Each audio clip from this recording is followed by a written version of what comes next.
Wapendwa wa familia ya Mungu, kesho kutwa Jumapili itakuwa Jumapili ya 34 ya mwaka, siku kuu ya Kristo Mfalme na mwisho wa mwaka wa kanisa. Na Jumapili itakayofuata itakuwa Jumapili ya kwanza ya Majilio katika mwaka mpya wa kanisa. Imempendeza Mwenyezi sisi kama jimbo tukutane tunapofika mwisho wa mwaka kumshukuru Mwenyezi. Tuna mengi ya kushukuru, tukianza na mtu mmoja mmoja. Kuna wengi ambao tumepanda cheo, tumebadilisha majina au tumeongezewa jina. Kuna ambao walikuwa wanaitwa novisi, sasa mwaka huu wamekuwa masista. Kuna waliokuwa mafrateri wakawa mashemasi, wakawa mapadre. Kuna waliokuwa wanaitwa wadada wakapata heshima ya kuwa mama. Kuna waliokuwa wanaitwa wakaka wakapata heshima ya kuwa baba na kadhalika. Lakini pia watu mbalimbali tumepata mambo mengine. Kuna ambao tumepata kazi kwa mara ya kwanza, au watoto, au sijui nini. Kila mmoja kuna kitu amepata mwaka huu. Ndio maana inapendeza kwamba tunaweza tukakaa jioni hii pamoja na kumwambia Mungu asante kwa yote aliyotujalia. Lakini zaidi kiroho tumepiga hatua nzuri tu.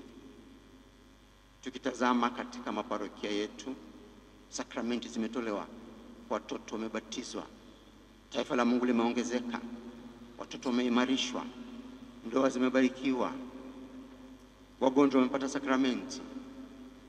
Yote hayo ni asante kwa Mwenyezi kwa kuwa amependa iwe hivyo.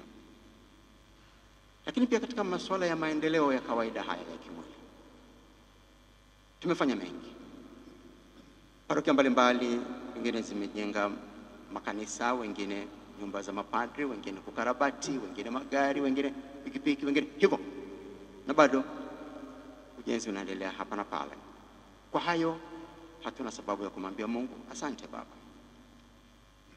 Na katika ngazi ya jimbo basi tumefanikiwa kumaliza jengo letu la utawala ambalo kila mmoja amejitoa kwa nguvu zake zote. Nalo kwa pamoja tunamwambia Mwenyezi asante. Sasa asante ipi nzuri, ipi inamgusa Mwenyezi? Tukisoma kitabu cha Samueli wa kwanza, chapter yote ya kwanza, sura yote ya kwanza, anaongea kuhusu mama mmoja alikuwa anaitwa Hana, na alikuwa ameolewa na Elikana mume wake. Huyo Elikana, na Elikana huyu alikuwa na wake wawili, alikuwa na huyu Hana pamoja na Penina. Penina alibahatika kupata watoto, lakini Hana hakubahatika kupata watoto. Sasa Penina, huyu mke mwingine, mke wa huyu baba, akawa anamnyanyasa Hana sana tu kwa maneno ya kejeli, anamnyima raha. Huyu mama akawa analia kweli, analia, anakwenda hekaluni, anasali, analia, anaomba Mungu, kwa nini nateseka hivi? Siku moja akaenda kanisani akalia sana, na siku hiyo kuhani Eli alikuwepo. Akamwona, akamfuata, akamwambia, mama, mbona unalia sana? Akamweleza shida yake. Basi kuhani akamwambia, nenda endelea kusali mama, Mwenyezi atakubariki. Basi nifanye kifupi, mwisho wa siku ile mama kweli akapata ujauzito, akamzaa mtoto, ndio Samueli ambaye wote mnamfahamu. Sasa ile mama akafikiri nimshukuru Mungu vipi kwa zawadi hii kubwa. Akasema ninachotakiwa kufanya ni kutoa zawadi yenyewe kwa Mungu. Nimpe hii zawadi kwa sababu nimpe nini Mwenyezi Mungu zaidi hiyo? Na zawadi hiyo ilimfurahisha Mwenyezi kwa kweli, kwa sababu alitoa cha ndani kabisa. Sisi nasi jioni hii wapendwa, tumekutana kumwambia Mungu asante.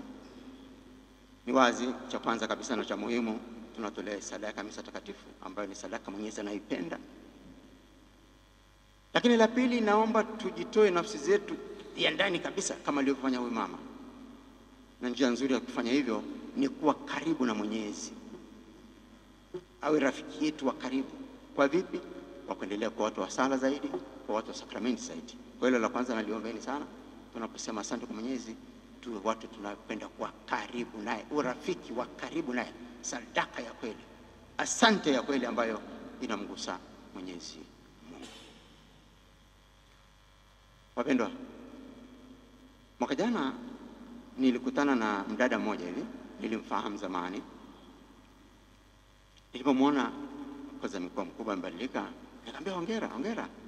Naonekana umeshamaliza shule, naonekana umeshapata kazi, na inawezekana pia una mume. Akaniambia kwa shule kweli nimemaliza, kazi nimepata, namshukuru Mungu, lakini la kumshukuru Mungu kwa mume hapana, hajanipa mume bado. Nikamwambia si sawa. Hata kama umeomba hilo na hujapata, una sababu ya kumshukuru Mwenyezi vile vile, kwa sababu ana sababu zake. Na ndio ilikuwa ujumbe wa somo la kwanza Paulo anapoandikia Thesalonike. Anawaambia shukuruni kwa kila jambo, hata yale ambayo sio mazuri. Mtakumbuka Paulo na Sila walipofungwa gerezani, waliimba kwa furaha na kumshukuru Mungu wakiwa ndani ya gereza, kwa sababu walijua Mungu ana sababu yake. Kwa hiyo wapendwa, inawezekana kabisa mwaka huu mambo hayakwenda tulivyofikiri, tulivyotaka. Tusiwe na sababu ya kusema kwa hilo si shukuru. Hapana. Kwa sababu gani? Mwenyezi ana namna yake ya kutenda. Inawezekana kabisa aliona kwamba huyu mdada akimpata mwanamume ambaye si sahihi kwake, atakuja kumtesa na mwisho atakuwa na maisha ya shida kabisa. Kwa kaona bila asipate mume ambaye atamtesa. Mungu anajua yote.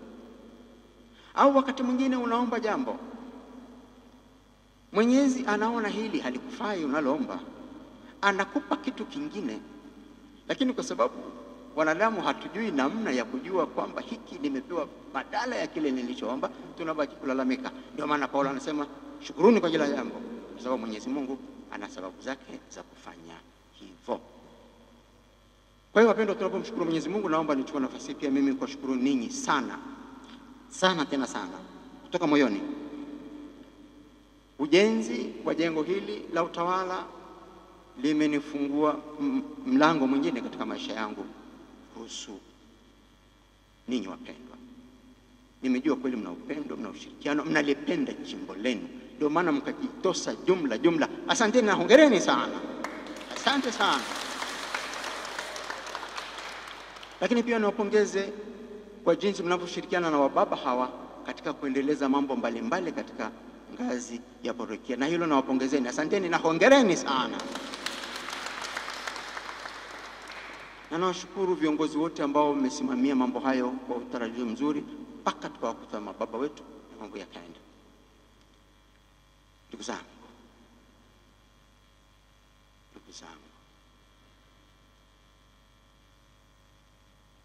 shukrani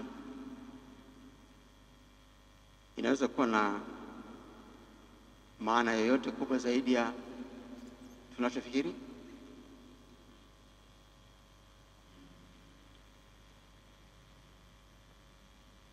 Kuna hadithi moja fupi sana ya baba mmoja aliyekuwa tumite Joseph kwa ajili ya urais kwa mambo. Aliishi katika dola ya Kirumi. Huyu baba alikuwa mtumwa, alikamata kaenda mtumwani, baba mmoja akamnunua, akamtumia amfanyie kazi, lakini alikuwa hamlipi. Basi akafika mahali akachoka, akaamua kutoroka, akakimbia poreni huko, akakimbia. Mwishoni akaona amechoka, akatafuta pango, mti wenye pango kubwa, akaingia kwenye pango, akashukuru Mungu, akajilaza chini. Sasa akaona kitu kinamgusa mgongoni, kugeuka hivi, simba. Akashtuka, lakini akashangaa muda wote simba, kwa nini hajaniuma? Kwa nini hajaniumiza? Kumbe yule simba alikuwa anamuonyesha mkono wake, mkono wake wa mbele. Simba alikuwa anamuonyesha yule baba. Akatambua kwamba ule mkono wa simba kuna mfupa umemchoma na anateseka. Kumbe anatafuta, anamgusagusa huyu amsaidie. Wale mtumwa akashika ile simba, akachomoa ule mfupa. Simba akafurahi. Basi wakakaa pale. Baadaye kila mmoja kaondoka kaenda zake. Yule baba akaendelea kukimbia. Lakini baada ya siku kadhaa akakamatwa tena. Akarudishwa kwa bwana wake na akafunguliwa mashtaka kwa kutoroka. Akahukumiwa kufa. Sasa kwa wenzetu walikuwa hawaoi mtu tu kirahisi kwa mkuki au kwa risasi, no. Walitaka kwanza ateseke na wao watazame anavyoteseka. Kwa hiyo walikuwa na majengo fulani walikuwa Colosseum, ni kama viwanja vya mpira vya siku hizi. Na pale katikati wakitaka kumuua mtu wanamweka pale, halafu wanafungulia simba. Simba anaachwa kwa siku 2 bila kula, halafu anafunguliwa. Anakuja kwa spidi na hasira, anamrarua, watu wanafurahi. Warumi hao. Sasa walipomkamata huyu baba wakamhukumu kufa. Akakamatwa, akapelekwa ndani ya Colosseum, ndani ya shimo la simba pale. Simba akafunguliwa. Simba amekuja akamrukia, badala ya kumla akamwekea mikono kwenye mabega. Taka. Watu wote wakashangaa, nini tena? Mbona simba afanye kazi yake? Wakaona kama vile wanakumbatiana vile. Kumbe nini kimetokea? Simba yule aliyemtoa mfupa, alipokuja akasikia harufu yake, alitambua ni huyu aliyeniokoa, akawa rafiki, hakumuua. Mwishoni akapewa hilo simba, akawa anatembea naye kwenye streets, watu wanampa zawadi, ikawa ndio kipato chake. Nataka kusema nini wapendwa?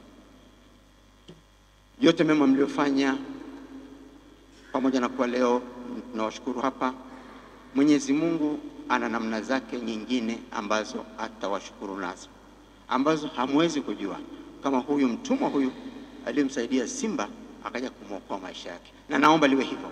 Mwenyezi awabariki sana na wajalie kila kema mnachotamani katika maisha yenu. Tumsifu Yesu Kristo.